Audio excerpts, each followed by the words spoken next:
बिस्मिल्लाहिर्रहमानिर्रहीम।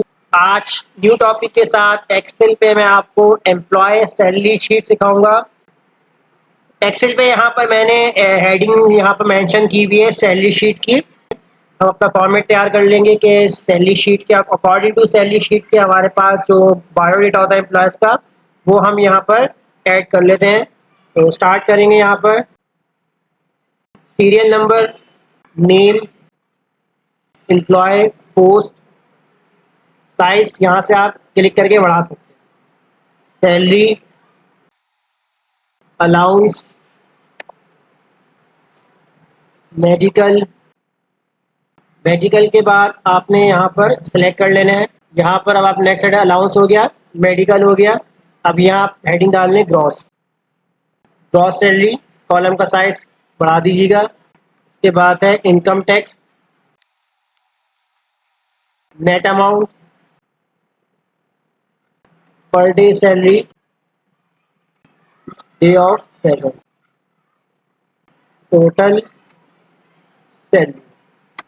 तो ये आपने इस तरीके से अपना फॉर्मेट तैयार करना है as required for employee salary कि जो जो सैलरी यानी कि एम्प्लॉयज़ की डेटा उसकी रिक्वायरमेंट के हिसाब से जो अगर आप इसके अंदर हेडिंग देना चाहते हैं तो वो आप इसमें दे सकते हैं। तो ये बहुत इनिशियली हेडिंग्स होती हैं जो आपको हर सैलरी शीट्स के अंदर नज़र आएंगी। सीरियल नंबर के अंदर सबसे पहले हम क्या यहाँ पर काम करेंगे कि अगर आप यहाँ पर नंबरिंग कर लेते हैं और नेम लिख लेते हैं यहाँ पर बिलाल, काशिफ, रोमान।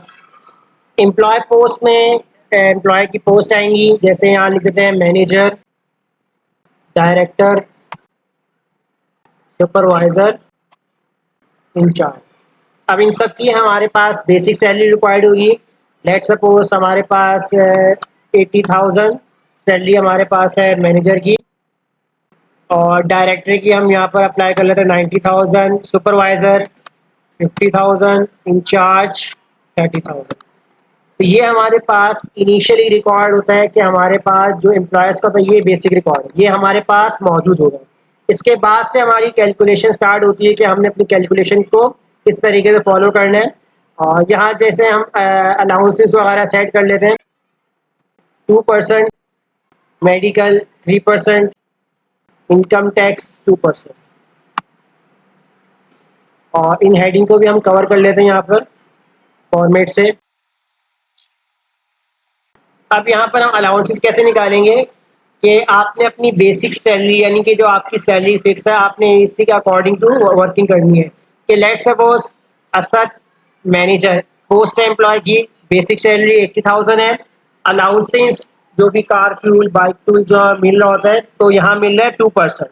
अब 2% हम किस तरीके से अलाउंसेस देंगे तो हमारी बेसिक सैलरी रिक्वायर्ड होगी। हमने यहाँ पर फॉर्मूला लगाना है इक्वल टू बेसिक सैलरी को सिलेक्ट करेंगे, कितना परसेंट दिया जा रहा है 2, मल्टीप्लाई 2 कर देंगे और डिवाइड कर देंगे 100 से। इससे हमारे पास 2% फाइंड आउट हो जाएगा। एंटर। देखें 80,000 का 2% आ रहा है 1600, यानी कि जो आपके अलाउंसेस में एक्स्ट्रा ऑर्डिनरी बेसिक के अलावा मिल रहे हैं वो आपको 1600 मिलेंगे। इसको हम ड्रैग कर देते हैं तो देखिए सबके आपके पास 2% अलाउंस है। किसी के 800 आ रहे हैं, किसी के 1000 आ रहे हैं, किसी के 600। ठीक है, एज पर रिक्वायर्ड आपके सैलरी से होगी। इस तरह medical equal to basic salary multiply by 3% दिया जा रहा है, medical multiply by 3 divided by 100। तो अब यहाँ देखिए 2400 आपके पास मेडिकल अलाउंस मिल रहे हैं। इसको भी हम ड्रैग कर देंगे। अब यहाँ पर है ग्रॉस सैलरी। ग्रॉस सैलरी में आपके पास टोटल अमाउंट आता है, यानी कि जो आपकी बेसिक सैलरी होती है इसके अलावा जितने भी आपको अलाउंसेस बेनिफिट्स मिलते हैं तो उन सब का टोटल हम कर लेंगे यहाँ पर सम के फॉर्मूले से।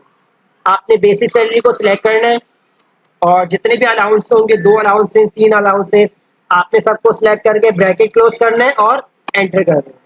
तो देखिए 80,000 बेसिक सैलरी, 2400 1600 मिलाकर 4000 एक्स्ट्रा हो, यानी कि 84,000 आपके पास ग्रॉस सैलरी आ रही है। सबका हम ड्रैग कर लेंगे, सबके हमारे पास ग्रॉस सैलरी आ गई।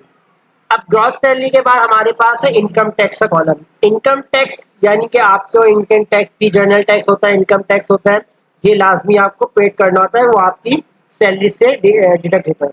तो इसके लिए हम क्या करते हैं, इक्वल टू सेम प्रोसेस है जिस तरह हमने मेडिकल अलाउंसेस निकाले हैं, यही चीज हमारे पास इनकम टैक्स निकलेगी।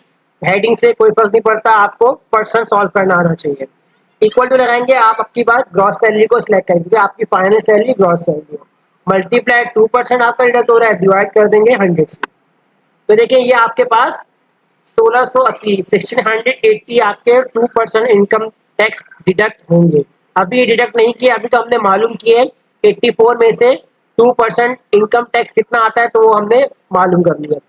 94 5 में से हमारे पास 1890 आ रहा है। इस तरह हमारे पास डिफरेंट सैलरी में से डिफरेंट इनकम टैक्स आ रहा है।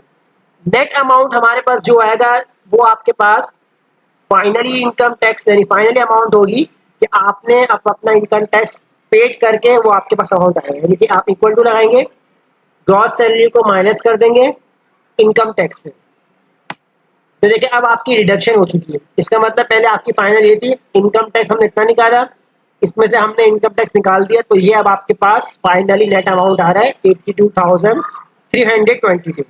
इसको भी हम ड्रैग कर देंगे, तो इससे हमारे पास सबकी नेट अमाउंट आ जाएगी। Per day salary, per day salary यानी कि ये आपकी मंथली सैलरी, ये फाइनल सैलरी कहलाती नेट अमाउंट। 82,000 आपको मंथली दिया जाएगा, लेकिन पर डे सैलरी यानी एक दिन की सैलरी कितनी बनती है वो हम निकाल लेंगे। इक्वल टू नेट अमाउंट को सिलेक्ट करेंगे और डिवाइड कर देंगे 30 से, क्योंकि मंथ में आपके पास 30 डेज होते हैं।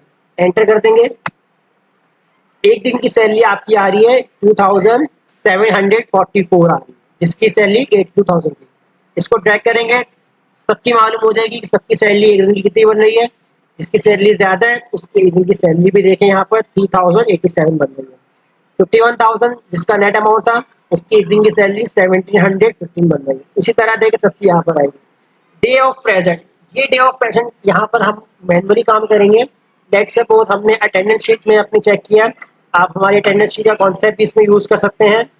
और हमने इस वीडियो में, आप अगर आपने वीडियो नहीं देखी हमारी अटेंडेंस शीट की, तो आप उसको देखें तो आपको उससे आइडिया हो जाएगा कि हम अटेंडेंस को किस तरीके से यहाँ पर फैच कर सकते हैं। वीडियो कप के फॉर्मूले से वो हमने अपनी तमाम वीडियोस के अंदर ये सारे वीडियो कप के फॉर्मूले वगैरह हमने कवर किए हैं, तो आप उनको हमारी वीडियो को देख सकते हैं कंप्लीट। डे ऑफ प्रेजेंट हम लिख देते हैं कि जैसे लेट सपोज एक एम्प्लॉयज है, वो आपके पास 28 डेज प्रेजेंट है, 2 डेज एबसेंट है। तो अब हम क्या करेंगे, यहाँ पर उसकी टोटल सैलरी कैसे निकालेंगे, इक्वल टू कर देंगे जो आपकी पर डे की सैलरी है उसको मल्टीप्लाई कर देंगे डे ऑफ प्रेजेंट से और एंटर।